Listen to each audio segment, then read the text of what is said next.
안녕하세요. 네, 신입생 학부모님들을 위한 오늘 강좌입니다. 미인정 유학이란 무엇인가? 이것을 오늘 설명하고자 하는 이유는 이제 유학을 가기 위해서 중요한 그 서류를 학교에 떼러 가게 되죠. 크게는 이제 두 가지죠. 생활기록부를 떼러 가게 되고, 그 다음에 재학증명서를 떼러 가게 됩니다. 재학증명서는 비자를 발급하기 위한 중요한 서류죠. 그러면 이제 재학증명서를 떼기 위해서는 거기에 그 발급 사유라는 것을 적게 됩니다. 그럼 이제 유학 이렇게 적게 되죠. 학교에서 물어봅니다. 언제 가서 언제 돌아올 거냐 이런 걸 물어보죠. 그럼 이제 그때 야 이걸 뭐라고 대답을 해야 되나 조금 당황스럽죠. 그리고 이제 가끔 학교에서 만약에 뭐 6개월 있다가 돌아오면은 아이가 학교에 유급이 됩니다. 복학이 안 됩니다. 뭐 이런 엄청난 말을 듣게 됩니다. 그러면 내가 유학을 간다고 이거 괜히 얘기를 했나? 이거 어떻게 하지? 마구마구 당황스러우시죠. 네, 그런 경우가 있을 겁니다. 그래서 오늘은 그 신입생 학부모님들을 위해서 미인정 유학이란 무엇인가 정의를 내리고, 그 다음에 학교에는 유학 사실을 언제 알려야 하나, 그리고 유예 신청서가 무엇이고 또 언제 작성을 해야 되나, 또 기구9회 복학과정 재입학에 관한 교육청 규정 이런 것들에 대해서 오늘 좀 설명을 해드릴까 합니다.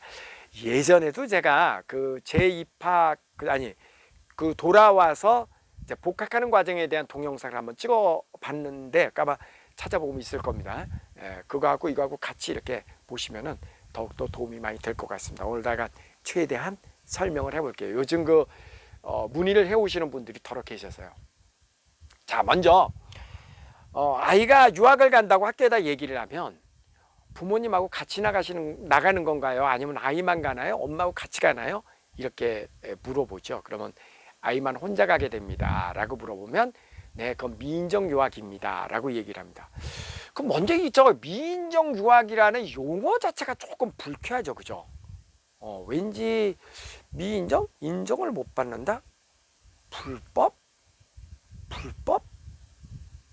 그럼 유학 가는 게 불법이야? 이런 느낌 약간 들잖아요. 그죠? 네. 미인정 유학이 맞기는 맞습니다. 그러면 미인정 유학에 반대되는 개념은 뭐죠? 인정이죠. 인정 유학. 그 인정 유학하고 미인정 유학이 있는데 어떤 게 인정 유학이고 어떤 게 미인정 유학이고 그것의 각각의 차이는 무엇이냐? 인정 유학이라고 하는 것은 국가에서 얘는 부득이한 사정으로 유학을 가는구나. 이게 인정하는 유학입니다. 부득이한 사정이 뭐냐면 아빠가 외무부 공무원인데 발령이 났어요. 프랑스로 발령이 났어. 그래서 지금 다니던 학교를 그만두고 프랑스로 떠나야지 됩니다. 아빠 국가 공무원이에요. 그러니까 이럴 때는 인정유학, 국가에서 인정해주는 유학을 가는 겁니다. 그게 꼭 공무원 아니라도요. 아빠가 뭐 지사로 뭐 삼성전자에 다니는데 지사로 발령이 났다. 뉴욕 지사로 발령이 났다. 그래서 이렇게 간다. 다 인정 유학입니다. 즉 엄마도 됩니다. 엄마가 뭐 미국으로 박사학위를 받기 위해서 공부를 하러 떠나게 되었다. 그래서 우리 가족 모두가 이렇게 간다.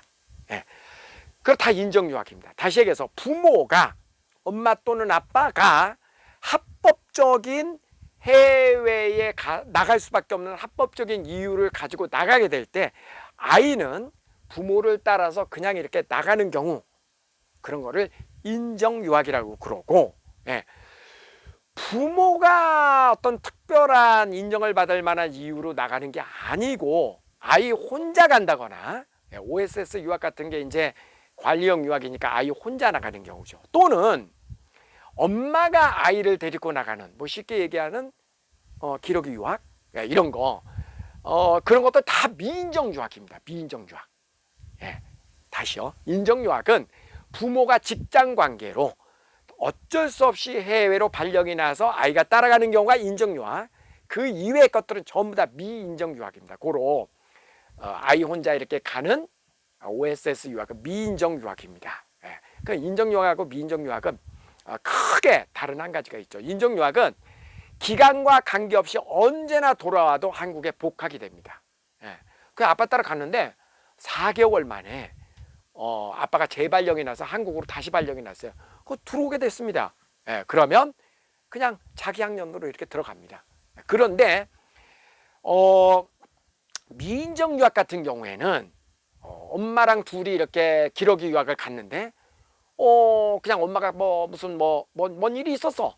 그래서 어쩔 수 없이 4개월 만에 한국으로 돌아오게 됐어. 예, 그런 일이 있었잖아요. 그러면 자기 학년으로 입학이 안 됩니다. 사실 이거는 굉장히 큰 차이죠. 어떤 의미에서는 어마어마한 차이죠. 그럼 자기 학년으로 못 돌아온다 그러면 그럼 어떻게 하라는 얘기예요? 그러면 유급을 해야지 됩니다. 조금 더 설명을 해볼게요. 자, 이게 이제 한 학년 1년이라고 칩시다. 여기가 이제 8월 25일. 보통 학년이 요때 시작하죠. 3월 1일. 요때 이제 학년이 시작이 되고, 그 다음에 이제 방학이 요때 여름 방학이 있죠. 그 다음에 뭐 12월서부터 요게 겨울 방학이 있죠. 요때는 이제 방학이고, 한국 얘기입니다. 한국 얘기. 요때는 방학이고, 그죠? 그런데 이제 우리나라 교육법에는 여기를 조금 미리 설명하는 게 되네요. 우리나라 교육법에는요, 잘 들어보세요. 자기 학년에 3분의 2 이상을 다녀야만 자기 학년을 수료한 것으로 인정을 한다. 예, 다시 한번요. 역으로 얘기하면 자기 학년의 3분의 1 이상을 결석을 하면 자기 학년으로 복학이 안 된다. 다시 한번. 자기 학년의 3분의 2 이상을 다녀야만 자기 학년으로 복학이 된다. 이해되나요? 왜 이렇게 헷갈리지? 네. 자, 어떤 아이가 우리가 이제 8월 15일 날 출국을 하잖아요. 그러면 이때로부터 3분의 1까지는 무단으로 결석을 해도 자기 학년으로 돌아올 수가 있습니다. 예를 들어서 이때가 5학년이었어. 그러니까 5학년 2학기잖아요. 이때가 되면 5학년 2학기인데 이때가 가갖고 3분의 1까지 결석해야 되는 지점이 대충 아마 11월 한 20일경 정도 됩니다. 빨간 날짜를 포함해서 한 90일 정도 되는 날. 그 학교마다 이제 노는 날이 자유 이렇게 휴무일 이런 게 있어가지고 그건 학교에 정확하게 확인을 해봐야 되는데 대략 잡으면은 11월 20일까지는 이때 방학 포함해서 8월 15일 날 나가서 11월 20일까지는요 아무 때나 들어와도 5학년 2학기로 복학이 됩니다. 근데 문제는 11월 20일에서 요 사이입니다. 요 사이에 들어오면 인정 유학을 간 아이들은 복학이 됩니다. 5학년 2학기로. 근데 미인정 유학으로 간 아이들은 복학이 안 됩니다. 이때. 왜냐하면 이때 들어오면은 이때는 물론 자기 학교를 다녔잖아요. 그러니까 요만큼이 3분의 1 지점이거든요. 요만큼이 3분의 1이니까 여기까지는 결석을 해도 되는데 이 이상을 결석을 하면은 여기 학년을 다닌 게 아닌 게 되는 거예요. 여기 학년을 다닌 게 아니야. 이해가 되시나요? 예, 그래서 요때 들어오면은 학교는 받아는 줘요. 근데 이 5학년을 다닌 걸로 인정을 안 해줘요. 고로 5학년을 다시 다녀야 돼. 이해가 되십니까?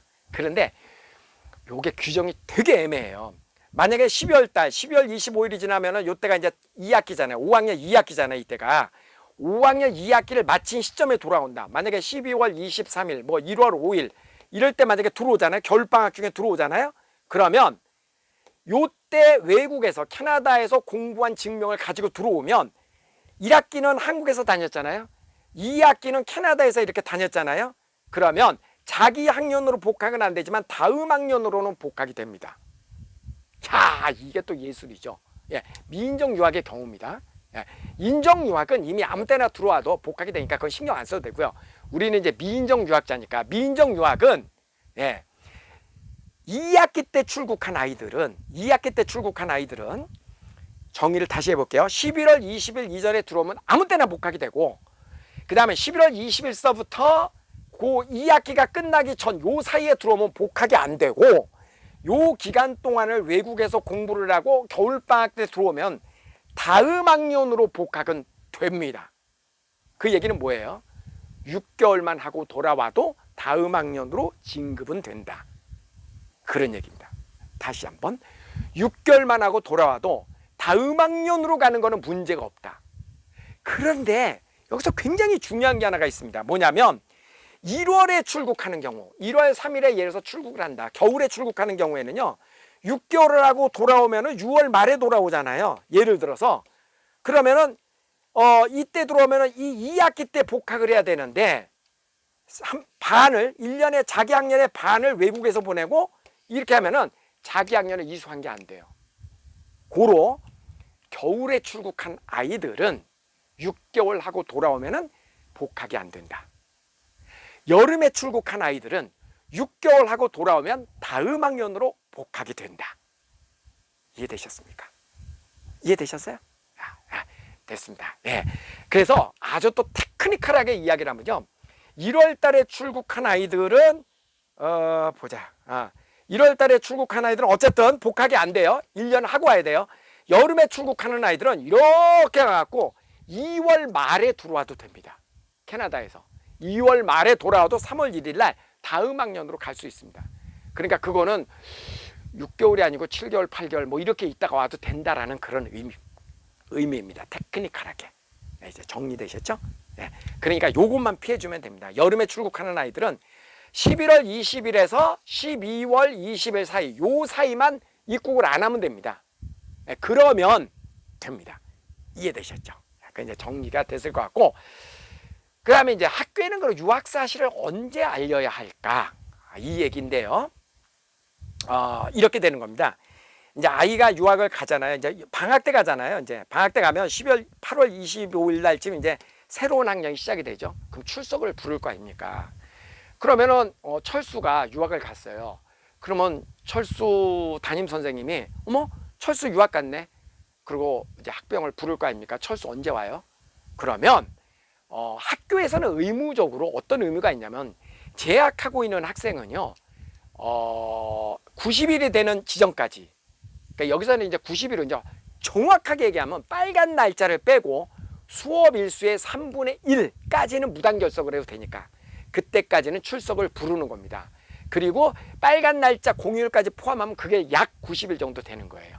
그러니까 대략 11월 20일까지는 개학하고 나서 11월 20일까지는 학교에서는 의무적으로 출석을 부르게 되어 있습니다. 김철수 오늘도 결석이구나. 한 달 지나도 김철수 오늘도 결석이구나. 의무적으로 이렇게 되게 돼 있어요. 그리고 3개월이 지났는데 11월 20일까지도 만약에 안 나오면은 그러면 퇴학 처리를 합니다. 학교에서. 지금 다니고 있는 학교에서 자동으로 퇴학 처리를 합니다. 잘리는 거죠. 쉽게 얘기하면. 그러면 이 잘린 학생은 어디로 가냐면요. 해당 교육청으로 학적부가 넘어갑니다. 이해되셨어요? 해당 교육청으로. 왜 더 이상 지금 다니는 학교의 학생이 아닙니다. 그런데 그러기 전에 요 기간 중에 반드시 학교에다가 유예 신청서라는 것을 내야지 됩니다. 유예 신청서. 유예 신청서라고 하는 건 뭐냐면 우리가 지금 이 학교를 다니는 걸 잠시 보류해 달라. 학교를 다니긴 하는데 잠시 유학가 있으니까 학교 다니는 걸 잠시 보류해 달라라는 유예를 신청하는 겁니다. 근데 학교에서는 가급적 유예 신청서를 빨리 작성해 주기를 바라죠. 왜냐하면 가장 늦게는 11월 20일까지 작성해도 되는데 그 전에 그냥 아예 그냥 뭐 9월 1일 이때 작성을 해버리면 그때서부터는 이제 자기 학교 학생이 아닙니다.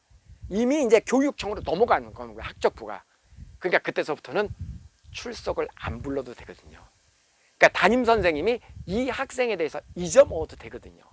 그런데 만약에 유예 신청을 안 한 상태라면은 11월 20일까지는 자기 학생입니다.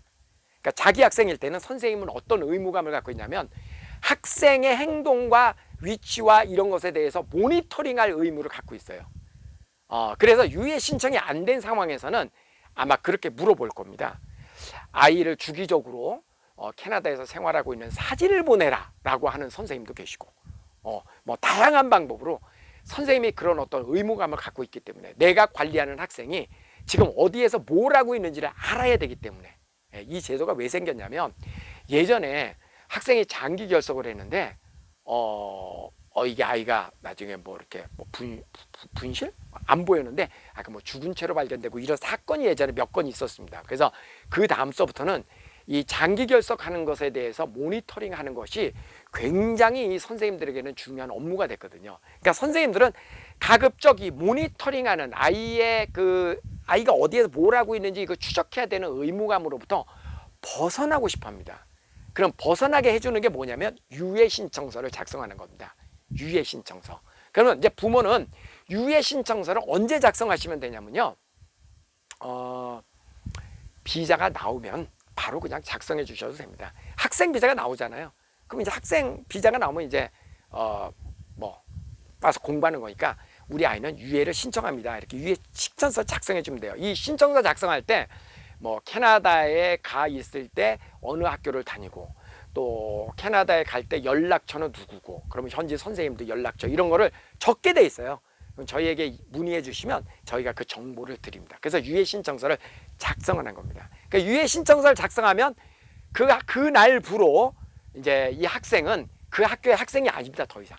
그래서 교육청에서 관리하는 대상자가 되는 겁니다. 그래서 선생님들은 유예 신청서를 빨리 작성하고 싶죠. 근데 단 한 가지 유예 신청서는 뭐 하기 전에는 작성을 안 하는 게 좋으냐면요. 비자가 나오기 전에는 작성을 안 하는 게 좋습니다. 왜 그러냐면 이런 이유 때문에 그래요. 만약에 뭐 예를 들어서 3개월 후 연장 이런 걸로 가는 경우도 있잖아요. 뭐 비자를 신청 안 하고 가는 경우라든가 이런 특별한 경우에는요.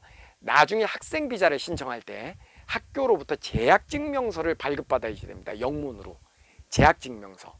그런데 유예 신청서를 작성을 하고 나면 더 이상 그 학교의 학생이 아니에요. 고로 재학증명서 발급을 못 받습니다.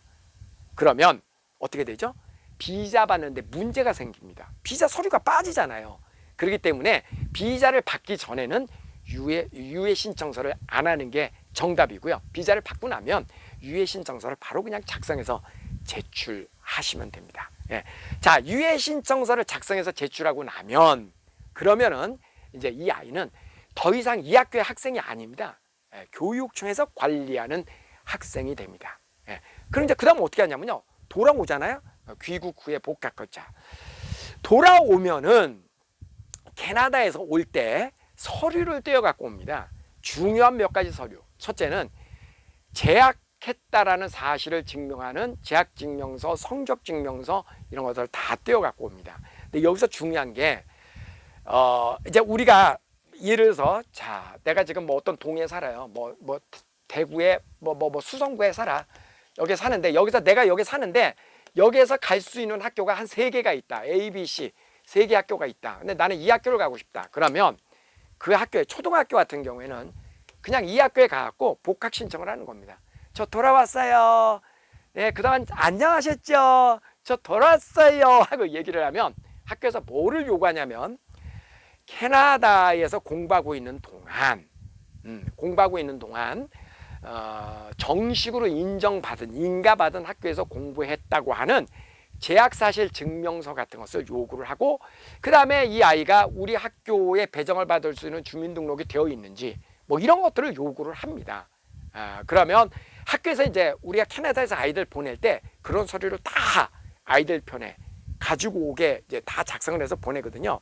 근데 여기서 이제 중요한 사실이 하나가 있는데 예전에는 우리가 캐나다 초등학교, 중고등학교 다 마찬가지입니다. 돌아올 때 밴쿠버 다운타운에 가면은 한국 영사관이 있습니다. 거기에 가서 이 성적 증명을 다 띄워갖고 가서 도장을 받았습니다. 그게 소위 말하는 공증입니다. 공증. 예, 대사관 공증이라고 하는 건데요. 요즘은 그 제도가 조금 바뀌었습니다. 그 교육청 홈페이지에 가면은 교육청에서 인정하고 있는 학교 리스트가 쫙 나옵니다. 예, 주로 선진국. 예, 미국, 캐나다, 호주, 뉴질랜드 이런 학교들은요. 그 학교에 교육청에서 이미 인정하고 있는 관할하에 있는 학교의 리스트가 쫙 나옵니다. 그 리스트에 해당되는 학교에서 성적증명서를 띄워온 거는 별도의 공증 절차를 밟지 않아도 됩니다. 그러나 그 리스트에 없는 학교일 때는 반드시 해당 국가의 한국 대사관에 가서 또는 영사관에 가서 공증을 받아야 됩니다. 공증이라는 게 뭐예요? 우리 그 영사관에서 확인한 바 당신의 아이가 다녔던 학교는 공립학교 또는 사립학교, 정규 학교가 맞습니다. 도장 꽉 찍어줍니다. 이 일이 왜 생겼냐면요. 예전에 필리핀에서 이런 일이 있었습니다. 필리핀은 그 정규 학교보다 오히려 학원에서 운영하는 시설이 더 좋지요, 사실. 그죠? 그래서 이 모 학원에서 그 1년짜리 프로그램을 운영을 하면서 애들을 학교를 안 보내고 자기네 학원으로 오게 했습니다. 1년 동안. 그래서 학원에서 정규학교처럼 수업을 한 겁니다. 그리고 돌아갈 때는 마치 정규학교를 다닌 것처럼 동네에 있는 그냥 학교를 위조를 해가지고 이렇게 보냈는데 그게 발각이 돼서 한번 난리가 났었던 적이 있습니다. 예. 그건 이제 필리핀 얘기고요. 이제 캐나다는 선진국들은 그런 일이 거의 없습니다. 선진국들은 학교를 안 다니고 애들이 뭐 학원을 다닐 이유가 있습니까? 그러니까 이런 학교들은 다 리스트가 나와 있습니다. 그래서 그 리스트에 나와 있는 학교들은 그런 공증 절차가 생략된다. 그리고 OSS 아이들이 다니는 학교들은 다 그런 리스트에 나와 있는 학교들이라는 거 다시 한번 말씀을 드립니다. 고로 귀국 후의 복학 절차는요. 이제 우리 아이가 다니게 될 학교를 가서 인사를 하고 인사 꼭 해야 됩니다. 인사하고 우리 아이 잘 갔다 왔습니다. 캐나다에서 가지고 온 서류를 제출을 하면 간단하게 이 아이가 수학 능력이 있나 시험을 봅니다. 국어, 영어, 수학 한 3과목? 4과목? 60점 이상인데 그거 떨어졌다는 얘기 들어본 적이 없습니다. 떨어지면 재시험 봅니다. 걱정 안 하셔도 됩니다. 그렇게 해서 이제 복학이 이루어지는 겁니다. 한 가지 이제 유의해야 되는 것은 6학년 1학기를 마치고 가는 아이들, 6학년 1학기를 마치고 이렇게 유학을 가는 아이들의 경우입니다. 그러면 지금 6학년 1학기를 여기서 마치고 지금 이렇게 가면 6학년 2학기 때 가는 거잖아요. 그래서 1년 있다가 돌아오게 되면은 어떤 일이 생기죠? 이 학교는 지금 초등학교는요 6개월 이상을 안 다녔잖아요. 그러니까 이 초등학교는 11월 20일이 지나면 8월 15일에 출국한 아이들을 기준으로 11월 20일이 지나면 이 초등학교로부터는 관련이 없는 학생이 됩니다. 역시 교육청으로 서류가 넘어가니까요. 그러니까 1년을 하고 돌아오면은 이 아이는 이 초등학교를 졸업한 게 아닙니다. 그럼 어떻게 되냐고요? 이때 돌아오게 되면 이제 중학교 1학년 1학기를 마치고 중학교 1학년 2학기로 복학을 하겠죠. 1년 하고 오면 이럴 때 A, B, C 3개의 중학교가 있다. 그러면 내가 가고 싶은 학교에다가 똑같은 방식으로 가서 안녕하세요. 네, 캐나다에서 1년 동안 유학을 하고 이제 중학교로 복학을 하게 되었습니다. 라고 이야기를 하면 똑같은 방식으로 1년 동안 캐나다 정규학교에서 다녔다라는 증명 이런 거를 다 떼갖고 와서 갖다 주면은요 시험을 간단하게 보고 이 학교로 입학을 시켜줍니다. 중요한 것은 초등학교는 이 학교를 졸업한 게 아닙니다.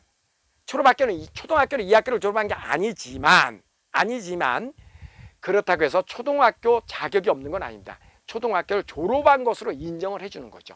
상대방 국가에서 이 과정을 했다고 인정을 해주는 겁니다. 중학교 1학년 과정도 했다고 인정을 해주는 겁니다. 이해되셨나요? 네, 그래서 복학을 하는 겁니다. 만약에 초등학교 6학년 1학기를 마치고 6개월을 갔다가 돌아왔다. 그럼 어떤 일이 일어날까요? 네, 6개월을 하고 돌아오면은 이 초등학교에 복학이 안 됩니다. 왜? 3분의 1 이상을 결석을 했잖아요. 이 학교는 복학이 안 되지만 상대방 국가에서 이거를 이수를 했잖아요. 그 증명을 갖고 오면 다음 학년으로 복학은 됩니다. 다음 학년으로 복학은 된다고요. 다음 학년으로 복학이 된다는 얘기는 중학교로 복학은 된다라는 의미입니다. 근데 여기서 잠깐 이번에 실제로 있었던 일에 대해서 소개를 해드릴게요. 안동에서 3명의 학생이 1년 6개월 과정을 마치고 이번 여름에 이렇게 돌아오게 되었습니다. 그러면 당연히 2학기로 이렇게 복학이 돼야 되잖아요. 당연히. 그런데 이 안동 교육청에서 6학년 학생입니다. 6학년으로 이제 6학년 2학기로 복학을 해야 되는데 이 안동에 있는 교육청에서 복학이 안 된다고. 왜냐하면 자기 학년의 3분의 2를 안 맞췄기 때문에 외국에서 다닌 거 뭐 안 된다. 무조건 자기 학년의 3분의 2를 맞춰야만 이게 복학이 된다. 이렇게 땡깡을 부려가지고요. 이 3명 중에 한 명은 그 대구로 이사를 갔습니다. 대구로 이사를 가서 6학년 2학기로 복학 절차를 밟고 있고요. 한 학생은 돌아오기로 그냥 했습니다. 돌아와갖고 그냥 다니자. 그러니까 다니는 거는 복학은 안 되지만 1년을 더 다닐 생각을 하고 학교는 들어는 가요. 2학년을 이수 안 한 걸로 보는 거죠. 일단 돌아오게 됐습니다. 그리고 또 한 학생은 배째는 뭐야? 그래 그러면 나는 1년 6개월 있다 올게. 이렇게 된 겁니다. 각각 참 희한하죠. 한 명은 대구로 가가지고 입학 절차를 받고 있고요. 한 학년은 그래 나는 그럼 한 학년을 더 다닐게. 그리고 그냥 들어온 겁니다. 한 명은 배째, 그래 그럼 나는 한 학기 더 하고 중학교로 바로 갈게, 이렇게 된 겁니다. 그런데 이렇게 실컷 얘기를 해놓고 지금만 갖고는 이제 어떻게 결론이 났냐면요, 6학년 2학기 그냥 복학된대, 이렇게 결론이 난 겁니다. 그래서 이 학생도 그냥 들어온 학생도 6학년 2학기로 그냥 복학이 되고 이게 한 학기 다닌 다음에 중학교 1학년으로 갈 수 있게 이렇게 됐습니다. 이런 현상이 최근에 이 규정을 무시한 현상이 곳곳에서 일어나고 있습니다. 결국은 다 원위치가 되더라고요. 원칙대로 이렇게 규정대로 가기는 가더라고요. 가기는 가는데 조금 그 과정에서 이렇게 삐걱대는 건데, 주로 어디서 그러냐면 유학을 많이 안 보내는 지역에서 이런 일들이 종종 있습니다. 종종 이런 일들이 요즘 보이더라고요. 그러니까 이런 점을 참고하셔가지고요. 어쨌든 저는 원칙을 지금 얘기 드리는 거고, 지난 13년 동안 이렇게 원칙에 입학해갖고 복학을 못한 학생들은 없었습니다. 그러니까 제 말이 맞습니다. 그런데 이제 학교에서 새로운 교감 선생님, 새로운 이제 교장 선생님 부임하면서 유학은 안 가는 게 좋다, 엄포를 놓고 이러는 경우 가끔 이러는 경우가 있는데요. 결국 이렇게 조금은 이런 과정을 거치지만 결국은 다 원칙대로 복학을 하더라고요. 결국은. 참고하시기 바랍니다. 자, 재입학의 규정은 제가 조금 아까 여러 번 설명을 드렸죠. 3분의 1 이상을 결석을 하면 자기 학년으로 복학이 안 된다. 다음 학년으로 복학은 된다. 그 점만 명심하시면 되겠습니다. 혹시 미인정 유학이란 무엇인가, 그리고 학교는 언제 얘기해야 되나, 복학 절차, 이런 거에 대해서 또 궁금한 게 있으면 저한테 개인적으로 또 카톡 주시면 성실하게 답 드리도록 하겠습니다. 고맙습니다.